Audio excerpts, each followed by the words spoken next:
Seja bem-vindo novamente à Escola Bíblica Mundial Live. E o curso Deixe a Bíblia Falar, essa versão 24, lição 2, sobre quem será salvo. Que pergunta, não é? E nós precisamos sempre estar vigiando, olhando, tentando entender e procurar a vontade de Deus e como Deus quer a nossa vida, o que Deus quer para ah, fazermos, praticarmos, pensarmos, não é? Sentimos. Estamos muito agradecidos por essa oportunidade de estar com você e queremos simplesmente deixar a Bíblia responder essa pergunta: quem será salvo? Na realidade, é um início de muitas outras lições que mostra diretamente da Bíblia o que Deus diz. Quem será salvo? O que a Bíblia diz, não é? Nós queremos examinar várias coisas nessa lição. Nós estamos procurando abrir as nossas mentes, abrir nossos pensamentos e começando com Mateus, capítulo 7, versículos 13 e 14, como nós vimos na primeira lição, rapidamente, a maioria das pessoas vão seguir o caminho fácil. Você sabe, não é? Pois é o mais fácil, não é? Mas esse caminho vai para a morte. E são poucos que vão achar o caminho difícil, que é o verdadeiro caminho para a vida eterna. Jesus disse: entre pela porta estreita, larga é a porta, e espaçoso o caminho que conduz para a perdição, para a morte, e são muitos os que entram por ela. Porque estreita é a porta e apertado o caminho que conduz para a vida, e são poucos os que acertam com ela, poucos que conseguem achar aquele caminho difícil, uma porta estreita, um caminho duro, não é? Então, ele continua em versículos 15 a 20, dizendo: cuidado com os falsos pregadores, porque eles parecem verdadeiros e não são, não é? Escuta as palavras de Jesus. Cuidado, novamente, não é? Com os falsos profetas. Eles se apresentam disfarçados como ovelhas. Não são ovelhas, mas por dentro eles são lobos roubadores. Pelos seus frutos os conhecereis. Será que colhem uvas de espinheiros ou figos de abrolhos? E descendo para versículo 20, ele continua falando a mesma coisa, ilustrações para mostrar a vida de um falso profeta, como reconhecerá pelos seus frutos, e dizendo no versículo 20 novamente, assim, pois, pelos seus frutos os conhecereis. Jesus está dando bem claro como conhecer. E eu quero uh, enfatizar o melhor possível como isso é tão importante. O problema é que os falsos pregadores, profetas, parecem verdadeiros, mas não são. E Jesus explicou como nós devemos reconhecer o falso e o verdadeiro, não é? Então, Jesus disse que eles vão ser disfarçados, se apresentar disfarçado como ovelhas. Não são. Eu sei que essa imagem que alguém fez é assustador, não é? Mas não é bem assim como nós vemos. Não dá para. São disfarçados. Esse aí não é bem disfarçado, mas um pouco disfarçado, né? Então, ele continua em versículo 21. Não é aqueles que dizem que Jesus é Senhor, e sim aqueles que fazem que Jesus é Senhor, não é? Fazem a vontade de Deus que vão entrar. Jesus disse: nem todo o que me diz Senhor, Senhor, entrará no reino dos céus, mas aquele que faz a vontade de meu Pai que está nos céus. Uau! Eu quero até me perguntar, e eu? Eu sou falso profeta, não é? Nós precisamos ser realistas e examinar as nossas próprias vidas. Será que Jesus não quis seus ouvintes pensando exatamente isso? Será que eu sou falso profeta disfarçado? Veja, professor da Escola Bíblica Mundial, não é? Será que o falso professor, falso profeta pode se apresentar como um verdadeiro, não é? Pense um pouco. Ele continua dizendo que muitos que sabem, não, ele não tem dúvida, eles sabem que são salvos. Não são.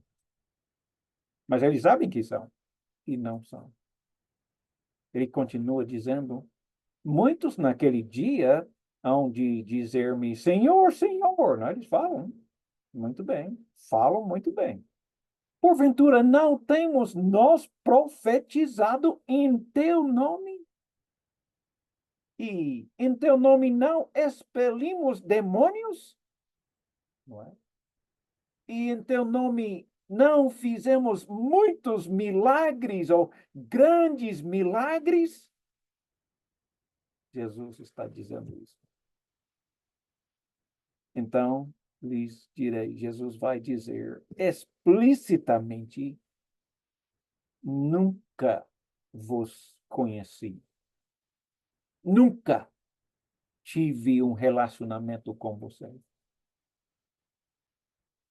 Você não me obedece?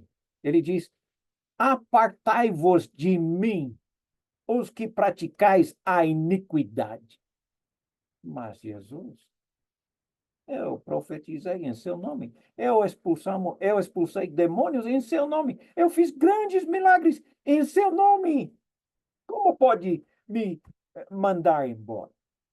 Ah, o ponto, eu creio, você.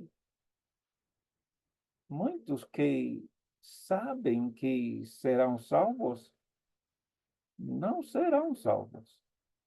Serão perdidos. Pois,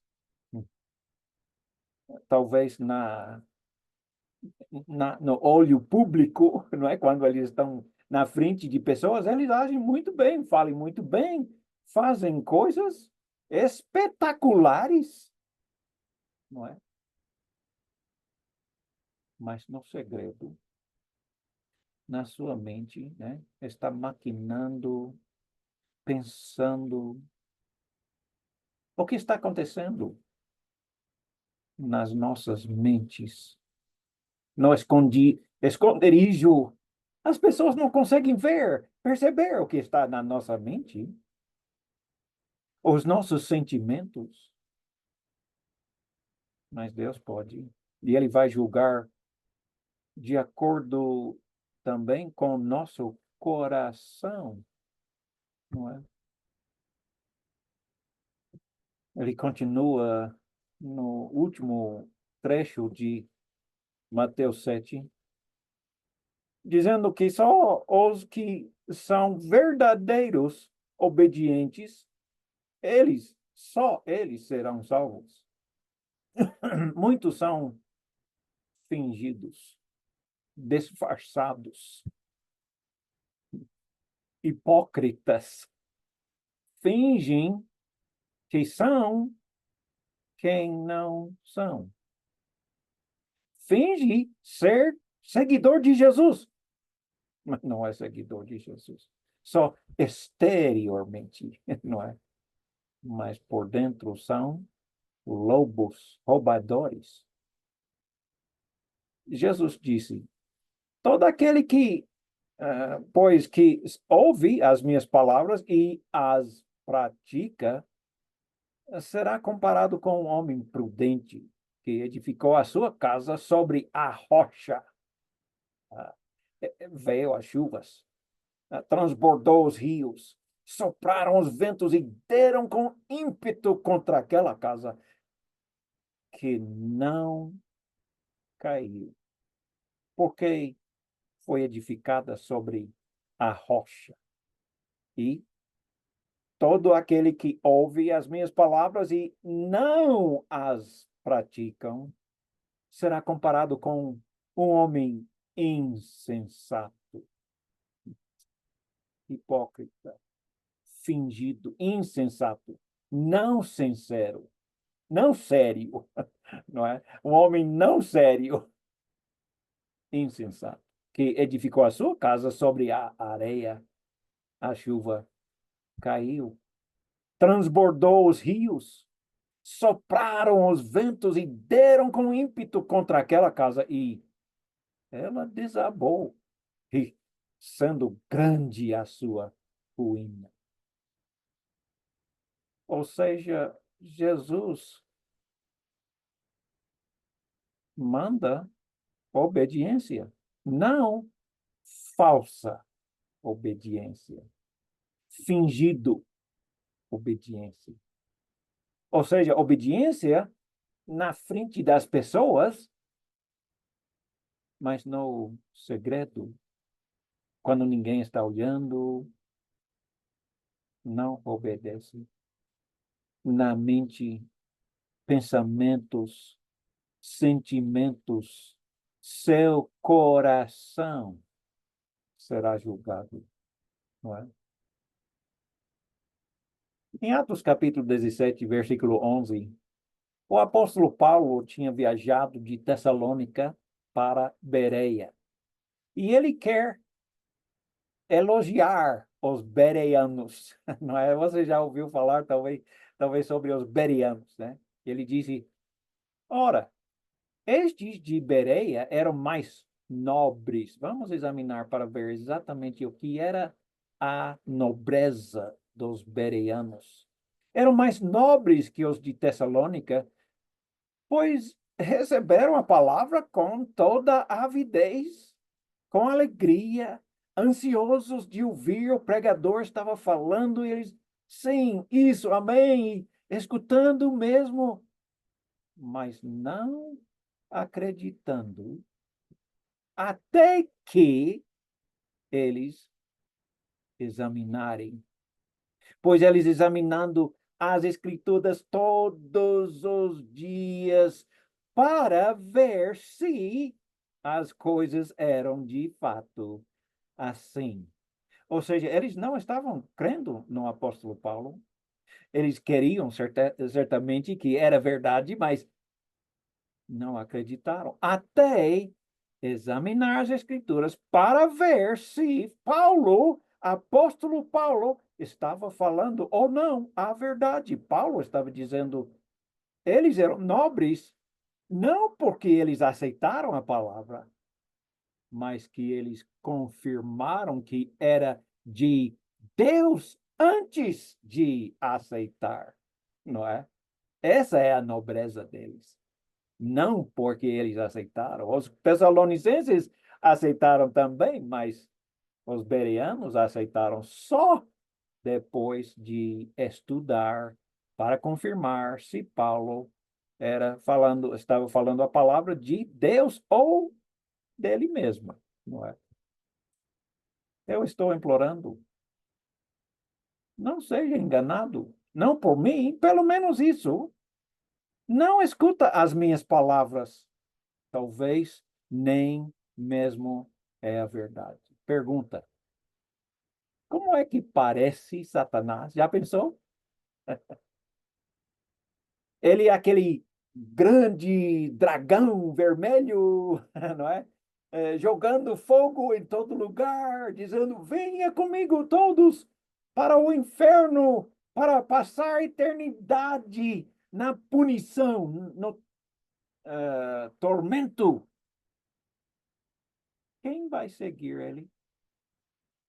Quem? Ninguém, nenhuma pessoa. Ninguém. Como é que Satanás vai conseguir, ou tem conseguido, enganar todo mundo? A maioria, pelo menos a maioria. Pois ele já enganou a maioria. Você sabe disso, não é? Como ele consegue enganar todo mundo? Então, talvez a verdade é que Satanás parece com um grande pregador, não é? Talvez Satanás pareça um evangelista ou um professor da escola bíblica mundial ou alguma coisa assim, não é? Só assim que ele vai conseguir enganar. Mas aí, se ele conseguir ser aceito, sendo, né, a aparência de um professor da Bíblia, um pregador, não é? Ele vai conseguir enganar muita gente, como você pode imaginar. Mas veja a verdade. Sim, eu sei que em Apocalipse capítulo 12, etc., eles falam sobre Satanás, aquele dragão, pois Deus vê as coisas como são, mas o disfarce de Satanás, como parece. O apóstolo Paulo explica, defina. Segundo Coríntios capítulo 11, versículos 13 a 15. Preste bem atenção. Paulo disse, porque os tais são falsos apóstolos. Não eram apóstolos de verdade. Obreiros fraudulentos,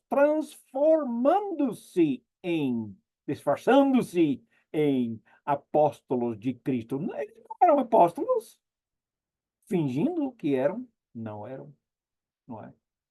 Se alguém diz, eu sou apóstolo, eu sou profeta de Jesus, ou alguma coisa assim, devemos acreditar.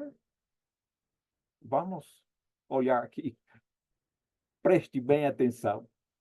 Isso não é de admirar, né? Pessoas fingindo ser apóstolos, porque o próprio Satanás se transforma em anjo de luz. É verdade, Paulo não está exagerando. O próprio Satanás se transforma é bem melhor do que uma máscara, ok? Não está disfarçando-se, está transformando-se em anjo de luz. Não, ele não tem aparência de um anjo de morte ou, né, um anjo de luz.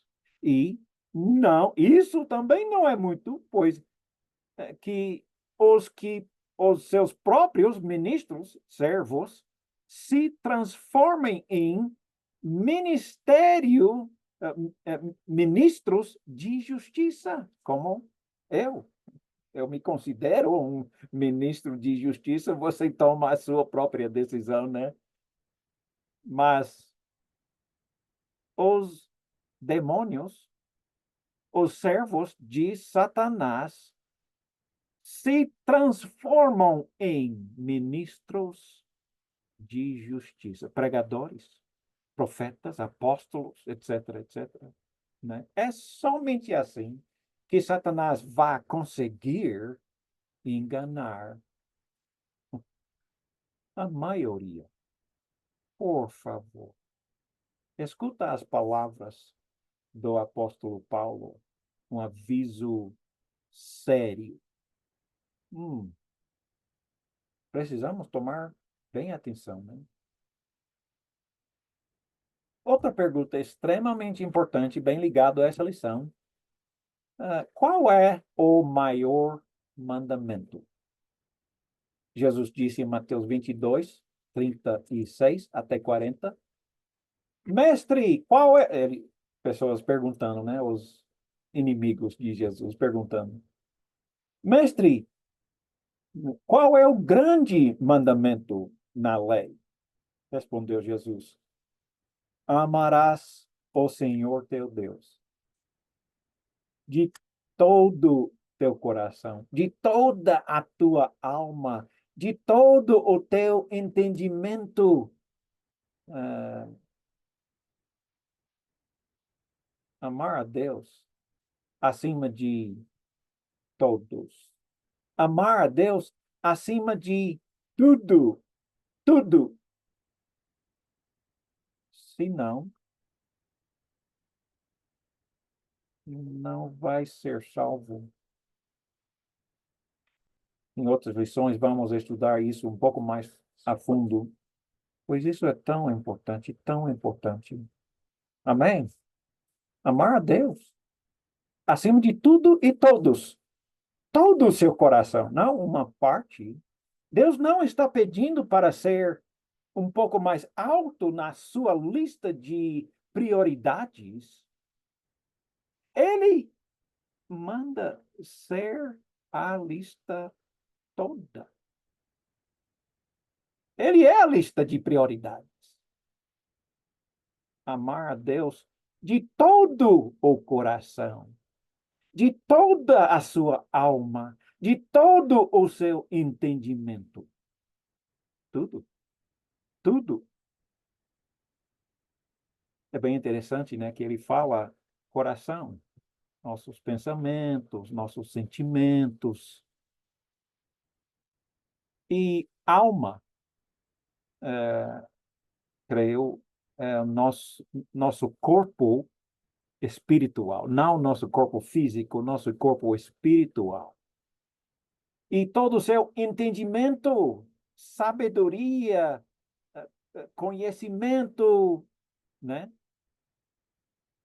Todos os seus pensamentos, sentimentos, a sua vida inteira. E outros locais, em Marcos, por exemplo, ele fala, inclui seu corpo, ou seja, nossa parte física. Mas é interessante, ele está falando sobre o nosso espírito, ou seja, a parte espiritual, a parte eterna, nossos pensamentos, nossos sentimentos, nossos, né, a nossa vida espiritual e também nosso corpo físico. Se nós amamos Jesus com todo o coração, é claro, para onde vai o nosso corpo, não é? A nossa força. E o segundo, esse é o grande e primeiro mandamento. Eu imploro, por favor, nunca troca o primeiro com o segundo. Nunca pode. É necessário amar a Deus acima de todos os nossos amigos, parentes, mulher, filhos, netinhos, não é? Todos. Este é o maior mandamento. Não pode ser segundo. Segundo é o segundo, não pode ficar invertendo. É, então, ele explica. O segundo semelhante é este. Antes de ler esse, eu queria dar uma ilustração. Quando demonstramos o nosso amor, como? Como amar a Deus? Você vai para Deus e abraça. Oh, muito obrigado, Deus. Eu te amo. É assim que nós amamos Deus? Não, Deus é espírito, não é? João 4:24. Deus é espírito. Então nós precisamos amar a Deus em espírito e em verdade. Como então amamos a Deus? Bem, é óbvio. É eh, obedecendo seus mandamentos, não é? Jesus mesmo disse em João 14:16, ele explica que se você me ama, você vai me obedecer, não é? Ele falou duas vezes nestes contextos. Ele diz que se você me ama, me obedeça, não é? Então, o segundo, versículo 39, o segundo mandamento, não o primeiro, o segundo é semelhante ao primeiro: amarás o teu próximo como a ti mesmo. Amarás o teu próximo como você ama a você mesmo. Uau! Que mandamento muito forte, muito importante. Você é um seguidor de Jesus, de verdade, não fingido. Não, Jesus não aceita fingidores, hipócritas. Ele quer seu tudo. Amando Deus, primeiro, amando Jesus, né?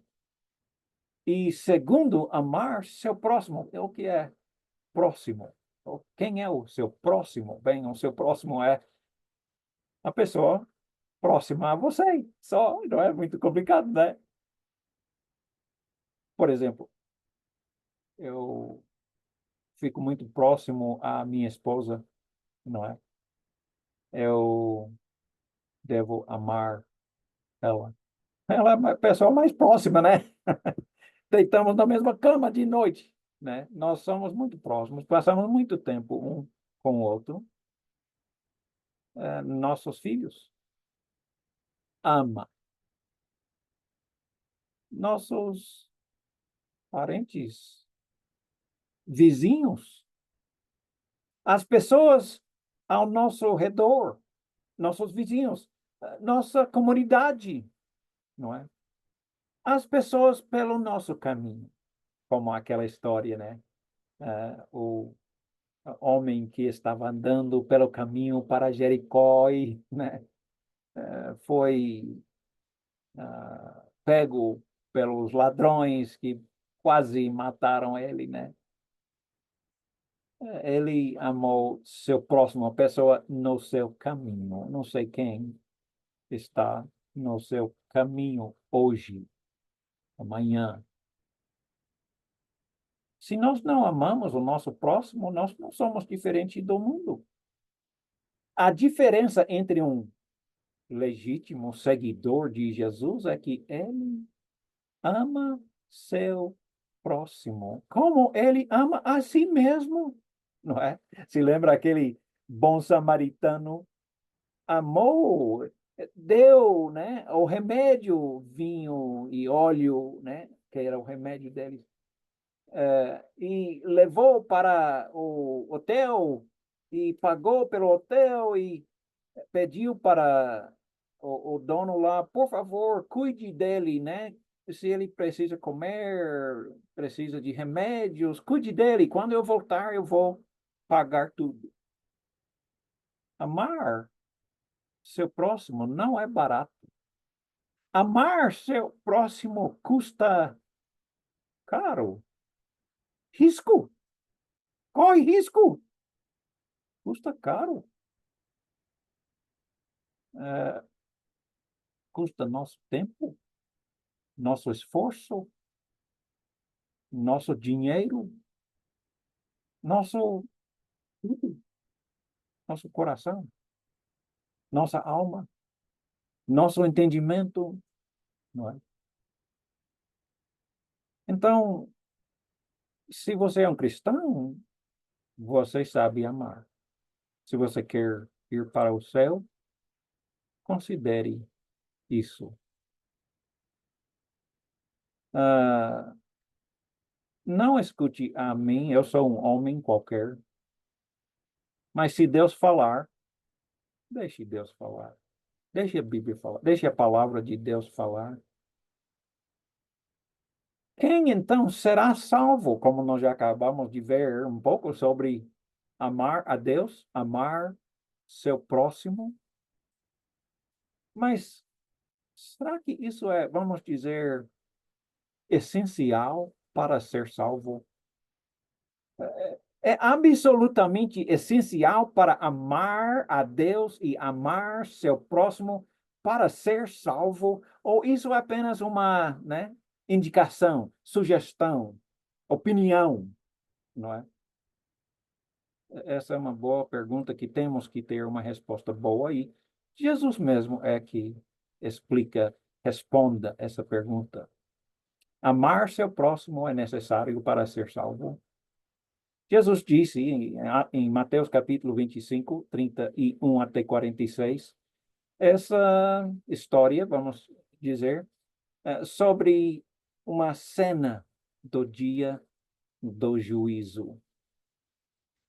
Quando vier o Filho do Homem, Jesus, na sua majestade, é impossível descrever, na sua majestade, e todos os anjos com ele, mais majestade, ele vai se assentar no trono da sua glória. O rei se senta no trono para julgar. E quem está sendo julgado?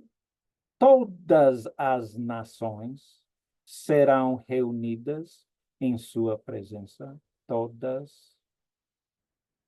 Você estará presente. Eu estarei presente. Seu pai e mãe estarão lá. Você pergunta, mas já morreram? Estarão lá. Todos, vivos ou mortos, estarão presentes. Ele vai se sentar no trono e todas as nações. Ninguém vai escapar. Ninguém, pois não há onde fugir. Não vai ter a terra e as coisas na terra, segundo Pedro, não vai ter mais. Queimaram e evaporaram. Não existe mais. E os céus, tudo que está nos céus, não existe mais, segundo Pedro. E, por favor, escute. Ele, Jesus, talvez as palavras mais dolorosas da Bíblia inteira. Ele separará uns dos outros.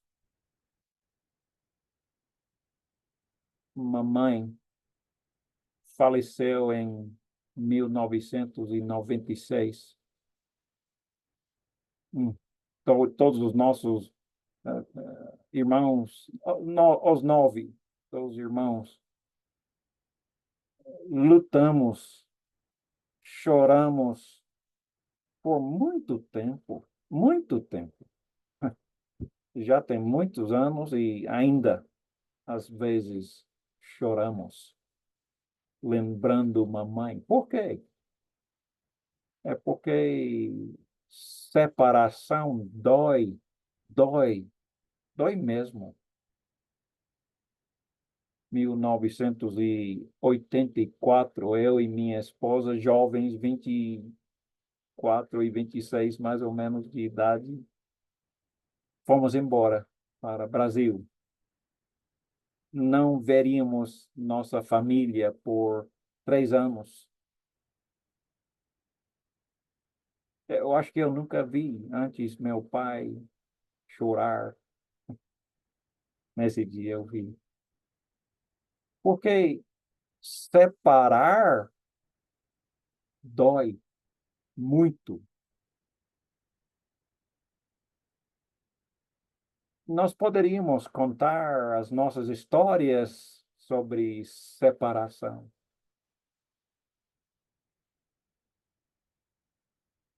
É umas histórias dolorosas. A primeira vez que eu contei a história de nosso filho, não é? Foi difícil. Eu vou contar essa história para vocês em outra lição. Mas está definitivamente uma das coisas, pelo menos, mais dolorosas. Ah, nosso colega lá no, na missão no Brasil, filho dele ficou bem doente e com 7 anos de idade ele faleceu. Seus pais estão em luta até hoje. Dói. A mamãe, como ela pode parar de doer? Já tem, né, 20, 30, sei, 30 e tantos anos no passado, mas ainda hoje chora, não é? Porque separação dói fundo no coração. Talvez você já viu uma pessoa, até parente, uma pessoa mais próxima a você, que um casal, um casamento se irritando e brigando e brigando e brigando, e com o tempo acaba se separando, divorciando.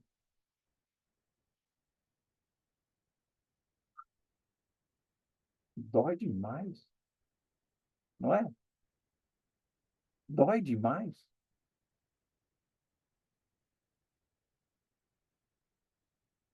Eu fiz o funeral, óbito de um casal, anteontem. E eles eram casados por 72 anos. 72 anos. Você pode imaginar como é que ele está sentindo depois de perder a sua esposa de 72 anos? Ele tem 93 anos. Ela tinha 92. E ele chorava e chorava e chorava. Você pode imaginar, né? Uau. Separação dói demais, mas, por favor, entenda essa situação aqui. Não é igual a qualquer outra. Nada igual. Pois nessa situação, nós não vamos estar, né, dizendo tchauzinho, até amanhã. Não é? Ele separará uns dos outros para sempre. Eu estou pensando, os meus 4 netos, Eu não consigo nem imaginar dizendo a meus irmãos, meus filhos, minha esposa, meus netinhos, adeus, para sempre. Eu não consigo. Por favor, ele separará os salvos dos perdidos para sempre. Para sempre. Assim como o pastor separa dos cabritos as ovelhas, ele porá as ovelhas à sua direita, mas os cabritos à esquerda.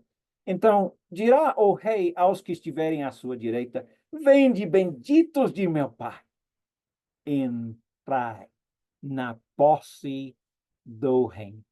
Entrai, entrar, não é? Você pode entrar no reino. É seu. Entrar na posse do reino, que estava preparado para você desde a fundação do mundo. Ele separará para sempre. Agora, preste bem atenção ao porquê. O que foi que essas pessoas fizeram de tão ruim? Não é? Você sabe, não é? Você já sabe. Ele diz, porque eu tive fome e me deram de comer. Eu tive sede, vocês me deram de beber. Eu era estrangeiro e vocês me hospedaram. Eu estava nu, vocês me vestiram. Enfermo e vocês cuidaram de mim. Preso e vocês vieram me visitar, me cuidar.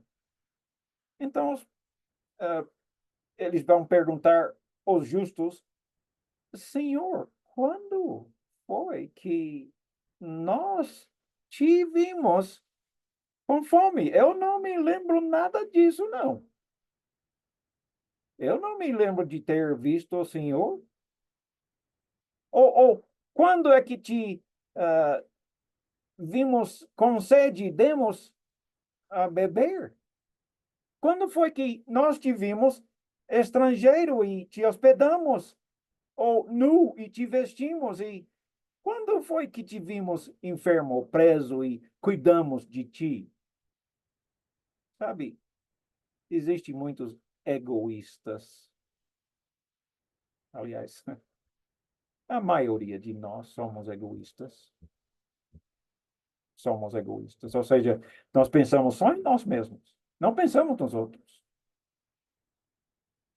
Amor, agape, amor, é exatamente o contrário de egoísta. Em vez de só pensar em nós, aquele que ama seu próximo como a ti mesmo, ama Deus, ele ama procurando dar o que é melhor para o outro, não procurando só se satisfazer, não só para seu próprio satisfação, seu próprio proveito. Eu estou lhe perguntando. Jesus está te perguntando: você ama? Por que Jesus contou essa história para você hoje, agora? Por quê? Porque ele quer salvar você e eu. E não somos muito egoístas. Bem, eu posso falar por mim. Eu sou muito egoísta. Luto continuamente, pelo menos diariamente, né? Toda a hora, mais ou menos, em vencer meu egoísmo, pensar só em mim e amar, dar, amar o outro, não é? O rei responderá, né? Eles perguntam, quando é que nós te vimos? Eu não sei, eu não entendo isso. O rei vai responder, em verdade, eu vos afirmo que sempre que fez a um destes meus pequeninos irmãos, a mim ou fizeste. Se você fez para aquela pessoa pela estrada, pessoa pelo seu caminho, sua esposa, seus filhos, seus pais, seu próximo. Você fez a Jesus? Sim, você talvez não sabia, mas Jesus, no dia do juízo, ele vai te lembrar.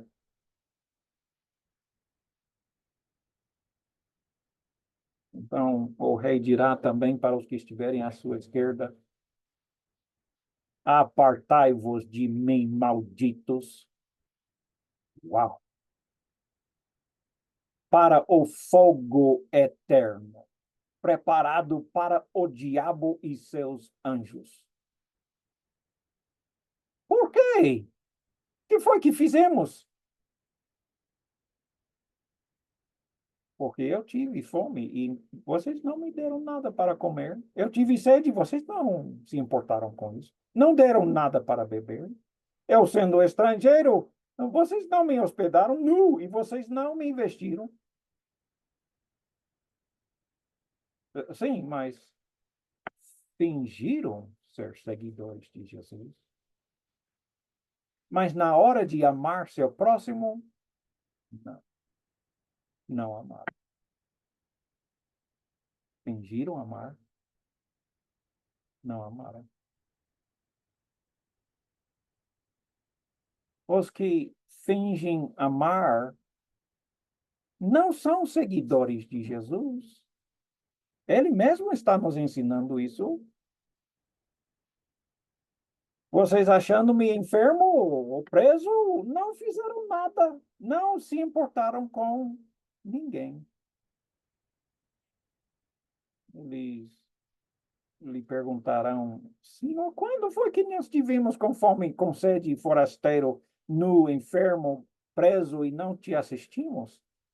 Então lhes responderá: em verdade que vos digo que sempre que o deixastes de fazer a um desses mais pequeninos, sujos, fedorentos, pobres, sei lá, desses mais pequeninos, a mim ou deixastes de fazer.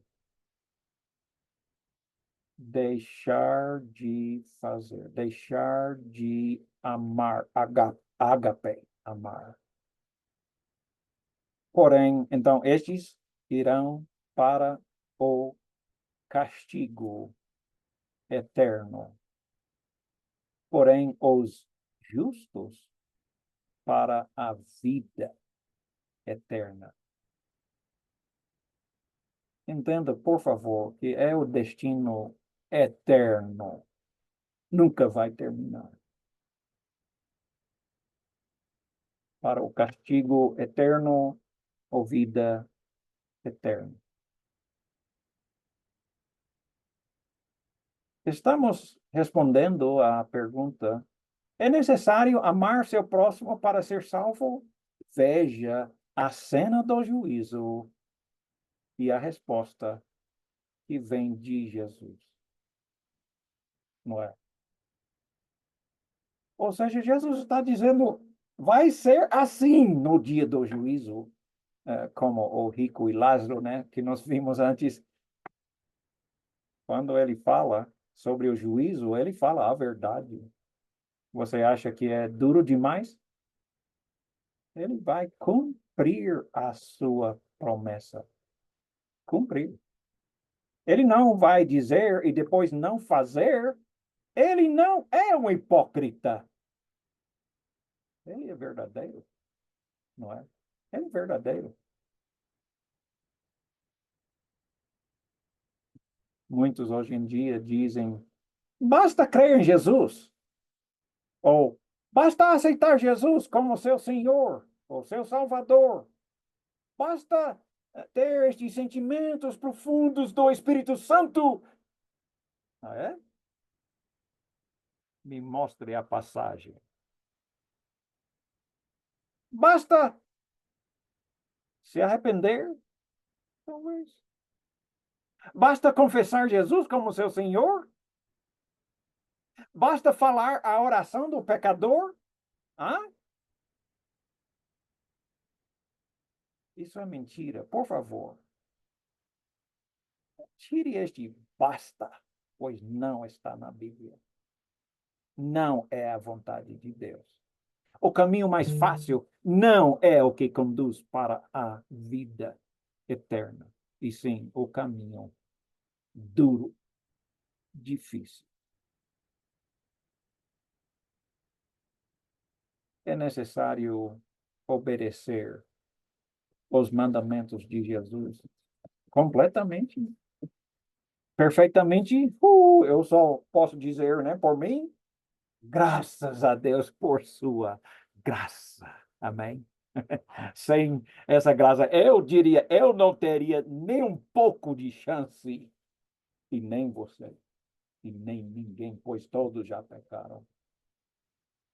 E o salário do pecado é o que eu mereço, e é o que você merece. Todos já pecaram. Eu estou implorando cuidado com os falsos profetas, porque eles mentem. Mentem. Não é verdade o que eles falam e pregam e pregam e pregam. E é mentira.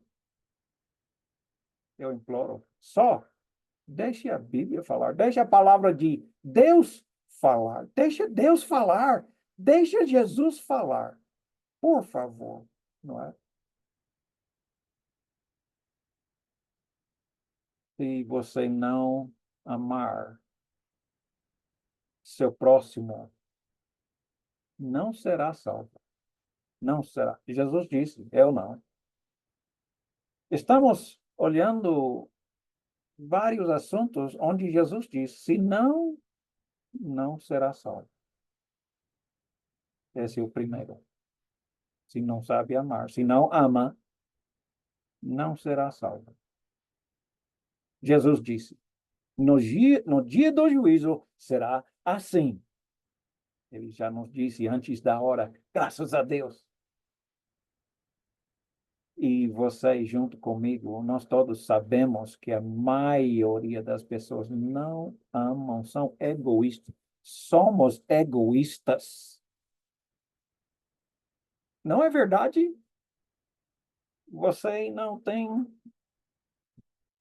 um pouco de falsidade? É, talvez não. Eu espero que não. Mas eu luto com isso todos os dias. Prepare-se. Eu vi numa reportagem recentemente online, eu esqueci onde foi. Tinha essa foto e a explicação. Ela estava dizendo ao seu marido: se você não me matar, eu vou te matar. Oh, esse mundo é. Que prova, que prova da nossa fé. Mas a maioria das pessoas não amam seu próximo e não serão salvos. As pessoas, somente as pessoas salvas amam, procurem o melhor para o outro. Não necessariamente procuram alegrar o próximo, pois às vezes amor duro é o amor mais necessário, não é? Mais importante. Chamar atenção, né? Puxar a orelha. E às vezes Jesus fazia isso, não é? Leia Mateus 23, você vai ver Jesus falando com os hipócritas, falsos, não é? Os líderes religiosos. Eu me considero um líder religioso. Nós seremos julgados mais severamente, não é? Deus criou uma coisa extremamente agradável. Nós destruímos a maioria das vezes. Você quer ser amado com a sua família, não é? Agora, se nós amamos o outro, é muito mais provável que seremos amados, mas não é uma garantia, não é. Mas se nós só queremos ser amados, não é nada provável que seremos amados. Logo vem mais brigas, logo vem mais separação. Não, não vai ter. Família não vai continuar, vai destruir a família. Pecado, egoísmo faz isso. Não é verdade? Como então é melhor, a melhor probabilidade de sentir amado, não é? É o amor ágape. Por favor, me perdoe. Você sabe dizer isso? Você consegue? Você tem falado recentemente? A culpa é minha. Você é maduro o suficiente para falar essas palavras? Leva uma pessoa madura. Agora, a pessoa imatura vai dar justificativa, foi por isso, foi por aquilo, não é? Se justificando, tentando, né, não assumir seu egoísmo, seu pecado. Pratique. Por favor, me perdoe. Eu errei. A culpa é minha. Pratique. Temos que praticar. Temos que nos humilhar como Jesus fez. A verdade é que quando Jesus foi na cruz, ele mesmo assumiu a sua culpa, a minha culpa. E ele não fez nada. Nenhuma palavra torpe ele falou. Ele assumiu a nossa culpa. Sugiro, vamos tentar isso, né? Assumir a culpa, mesmo quando pensamos que não somos culpados. Foi o que Jesus fez. Não é mesmo? Para você e para eu. Ele nos amou, agape. Pessoas salvas amam o outro, não apenas ama a si mesmo. O capítulo do amor, 1 Coríntios, capítulo 13, fala: ainda que eu fale as línguas dos homens e os anjos, se não tiver agape, amor, eu serei como um bronze que soa, o símbolo que retine, ou seja, um barulho que ninguém aguenta ouvir. Por favor, pare com esse barulhão, não é? Ainda que eu tenha o dom de profetizar, conheça todos os mistérios, toda a ciência, ainda que eu tenha tamanha fé a ponto de transportar montes, se eu não tiver ágape, amor, nada serei. E ainda que eu distribua todos os meus bens entre os pobres e ainda que entregue o meu próprio corpo para ser queimado, se eu não tiver ágape, amor, nada disso me aproveitará. Nada. Desperdício. Mas, se sabe amar, veja como é amar. O amor é paciente. Ponha seu nome aí. Em vez de falar a palavra amar, amor, fala. O Timóteo é paciente. Ele é benigno. O Timóteo não arde em ciúmes. Eu gostaria de poder cumprir tudo isso. Luto para cumprir. Não se ufana, não é orgulhoso, não é ensoberbecido, não é todo orgulhoso, não se conduz inconvenientemente, rude, não é? Não procura seus próprios interesses, ele é egoísta, simplesmente não procura seus interesses. O egoísta não se exaspera. Amor não se exaspera. Não se ressente do mal. Não se alegra com injustiça, mas regozija-se com a verdade. Tudo sofre. Tudo crê. Tudo espera. Tudo suporta, aguenta. Tudo. Amor jamais acaba. Jamais acaba. Muitas coisas acabam, mas amor, ágape, nunca acaba. Aprendi. As palavras, eu peço perdão, é minha culpa. Me perdoa. Quando Jesus morreu na cruz,